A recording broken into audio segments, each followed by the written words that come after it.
What have you been doing life? Joining us here on the Rob Dibble Show in studio is the head men's basketball coach of the University of Connecticut.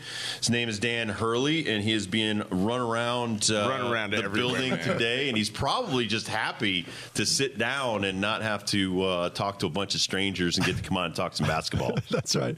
It's good to talk some hoops and take a seat. Back was starting to go on me. How's it been, man? Like, have you found a house? Do you live in Connecticut yet? What have you been doing life-wise before you get let's talking just talk about life. Listen, How's life right now? I'm never going to be in that house anyway. So, I'm never home. So, I think we're inching closer.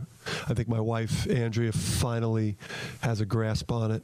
So hopefully at some point in the next, several weeks, the commute will end for me. But it's not bad. I mean, where I live in Rhode Island is about an hour and 20. And I'm on the phone so much right now, I don't even notice the drive. Really? But I do know where all the cell phone drops on my route. So I know if it's like a C-level recruit, I could talk to him here. It doesn't matter if it drops. But if it's A-level, I got to be smart.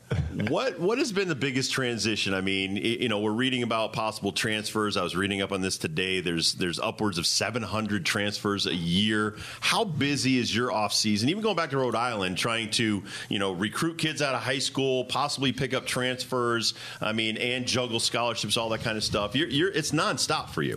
Yeah, you've got to obsess. I mean, if you're not obsessing over, recruiting and the current state of your program, your current players, if you're not deeply connected to them and their development and their career and where your program's headed, you're in an age where kids will leave you in a second. And I think the thing I was probably most proud of in my last 4 years at Rhode Island, we had one transfer. One transfer. No, and listen, most programs are averaging 3 a year. Yeah. And we had one in our last 4, and that just kind of speaks to the environment that I think, I've been able to create with the staffs and the type of kids that we recruit. We go for the talent, but we also go for guys that are going to want to play for me, and because I get after it. Aren't you on the other side of that, though? Aren't you trying to get grad transfers? How has that game worked over the last 5 years? Because it's been completely different. Like, do coaches get mad at other coaches when you get a transfer like that? Yeah, you know what? There definitely is. There's definitely some anger and some angst, especially with the grad transfer, market. And that's just this new element in college basketball that, is something that we all have to get used to. I think what happens is that late signing period becomes really dangerous for programs because the pool of available talent at the high school and junior college level, it shrinks. It shrinks. So prospects are getting recruited at levels that they probably shouldn't get recruited at, which is why transfer numbers get really, really high because kids are going to programs that they're not quite talented enough to play in. Then they're back on the market shortly thereafter. So, to take a term from, I guess the professional ranks, it's like an expiring contract, right, kind of with a grad transfer. If you get the right one, they could add to your culture in a situation like ours where, we need immediate talent. We need good guys that want to win and work. And we were able to do that with Kasum Yakwe and then Taryn Smith, and then the addition of Taryn, he played for my father. So if I screwed that one up, man, 201 call to Jersey City, thanks, senior. We are talking to Dan Hurley. He is the UConn men's head basketball coach, and AAU, all that kind of stuff. You're trying to settle in. I saw you just hired a coach the other day. You hired someone in charge of human resources the other day. You had another coach leave you. You just got it's like a tornado around Dan Hurley right now. Are you able to do some recruiting at the same time? Yeah, you are. And I think what helps me in recruiting is just the Hurley. I think just my dad and Bob and what I've been able to do in coaching. I think we've created a reputation where people or prospects and their families and their coaches are. Certain types of kids are looking for what we bring, and not everyone is going to want that. The intensity, the tempo and pace that we practice at, how we kind of, get after it, how hard we play on the court, the way that, how I defend or how we defend and how I demand that guys guard that way. Not every prospect that's getting their butts kissed, by all these schools in the country are, looking to enter into that environment. So I think kind of the pool of players kind of eliminate themselves if they're not serious about playing for Hurley. And then obviously you're at a place like UConn where the expectations are sky high. Not everyone has the stomach to play in a program where the expectations are Final Fours and first-round picks. I mean, not everybody wants that. Some people say they want that, but then when you get under that light, they don't want that. Coach, talk about freedom of movement with your style of defense and how that rule has been instituted over the last 5 years. Has that changed what you do on defense, or has that made it like more because no one else wants to do it because they don't want to get in foul trouble? Yeah, so the refs, so they only call that the first couple of games, man. And then as soon as the head of officials, as soon as they leave, man, they go right back to calling it the way they used to. So I think it's the way that we play defense is a major advantage.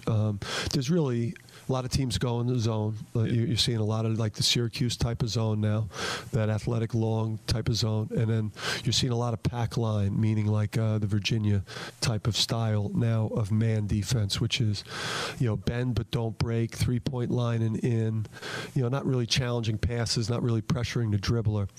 Whereas, at Rhode Island and at Wagner and at St. Benedict's, and the way my dad taught it and the way that we're going to play it at UConn is, we're going to pressure every pass that's in the scoring area. We're going to pick you up full court, and it's not going to be gimmicky. It's not going to be running and jumping. We're going to guard the heck out of you from where you inbound the ball to when you get it in the scoring area. We're going to make you uncomfortable. We're going to contest everything. We live on deflections, steals, and blocking shots, and we play an athletic style of defense. And because so few schools play that now, when people see it, they get very uncomfortable. We're able to take people out of their rhythm because there's not a lot of pressure man defensive teams left in college. So it's an advantage for us. I know it was not so much against Duke in this last NCAA tournament, but that Oregon team that we played the year before that went to the Final Four, we had those guys beat with 2 minutes to go, up 5, because in part they couldn't handle our pressure defense, and they had 3 guys that are doing pretty well in the NBA. So didn't work against Duke, but it's worked again. But when I get guys like Duke has, maybe it'll work. That's right. Do you try to get some guys? We were just talking about this the other day when Houston missed their last 27 3-point shots in a row.